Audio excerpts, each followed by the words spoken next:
Fellow Toastmasters, brand new Toastmasters, well, yes.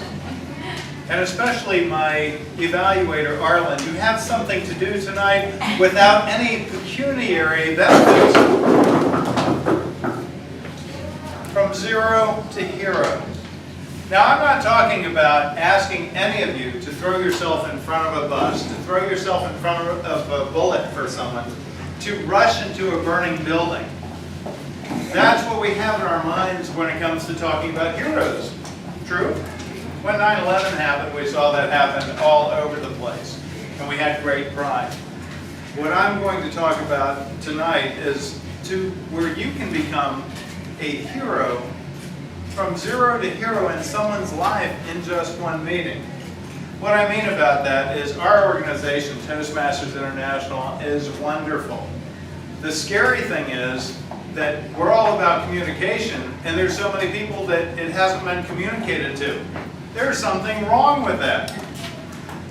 Many years ago, when I was 13 years old, so it's many years ago, I still remember one time when I went to a Toastmaster meeting with my father. Some of you have heard this story, but I love telling it because it just rekindles that love that I had for my dad as my hero. Well, we went to this meeting this one night, and he brought a gentleman there to the meeting. This man's name was Don. I still remember him because this guy, he had a cleft palate, a hair lip. He was overweight. He was not an attractive man by any means. And he just looked like he was sitting in his chair like this is not one place that he'd ever want to be seen. He was giving his icebreaker that night. Now, for our guests, the icebreaker is the first speech that you give to the club. You tell just a little bit about yourself. And you'd be surprised how terrifying that can be to some people, especially this individual. I saw Don come up to the lectern, and he had his speech in hand. You could hear the paper rattling away. It was that bad. I was grateful that he wasn't holding onto the lectern because that would have been all over the place. Beads of sweat coming down his face. His face was red.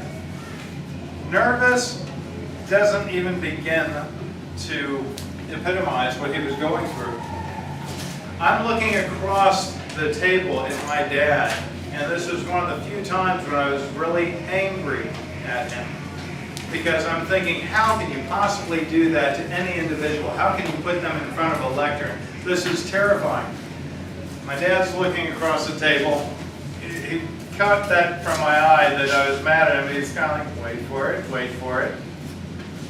After Don finished his speech, he received probably what he's never received in his life. That's what I can feel. He received the gift of applause. Beautiful applause. And you could just see that redness go to feeling of warmth, that he was in a group where people were supportive of him. 6 months later, my dad took me to a humorous speech contest, because again, I'm 13 years old. The only thing 13-year-olds care about is something funny. I didn't want to go to that one thing, but I think he was stuck with me that night. So 6 months later, at the humorous speech contest, now you've got the best of the best competing. This was at an area. This was still at the club level. Don was performing that night. He competed that night in a contest. Guess what? He won. Roaring applause. Everyone was so thrilled with him. And that was one of the times when I could look over at my dad. It was a private moment that we had eye to eye, and I'm thinking, I knew he served in World War II. I knew he went to MIT, all these other different things that would make him a hero in my life. But I went around in World War II. I wouldn't even thought of. But this is something I got to actually see, that my dad became a hero to me because he changed that man's life just by introducing him to the world of Toastmasters. Sometimes people will ask, why have I been around Toastmasters for more than 30 years? Don't you get enough out of it? You can speak okay, and I make enough screw-ups, which we'll see from my future speeches, and possibly this one. I come because I love seeing the change that it makes in people's lives. That's the golden thing that all of you have. That's that opportunity you have to invite a friend to come to a meeting, have them sit down, have a little bit of fun, have some laugh, learn something at every single meeting. I can't tell you all the different things that I've learned, especially from this club. We've had correctional officers, we've had people from Kenya, we've had people from, you name all the different places, from Russia, telling us different things that will open up our minds to different things that we never had before. Perhaps by bringing someone to that meeting, you just went from zero, not a bad thing, just a lot of times people don't think about you as making a change in their lives. You're just dragging them along to a meeting, but at the end of the meeting, when they get that warm fuzzy feeling, when they give their icebreaker, when they get their Competent Communicator Award, when they progress, when they work with the district and other different things that they get addicted to, you become a toastaholic. And the weird thing is you still have to attend meetings. You become a hero in their lives. They might not even say something to you, but just know that you made a difference in their lives. How can you be a hero now? A lot of you have achieved a lot of different things in Toastmasters.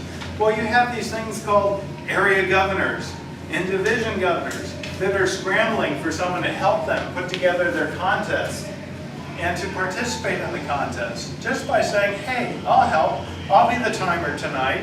I'll be an evaluator tonight. When you fill a slot, when you fill a role, you became a minor hero in that person's life. Candido's looking at the agenda tonight. He didn't have any speakers show up. Guess what? He got stuck with a couple. We make it happen. You can make it happen. Become a hero. It doesn't take that much effort. It just says, hey, come with me tonight. I want to introduce you to some friends of ours. We have a lot of fun every Thursday evening. Mr. Toastmaster.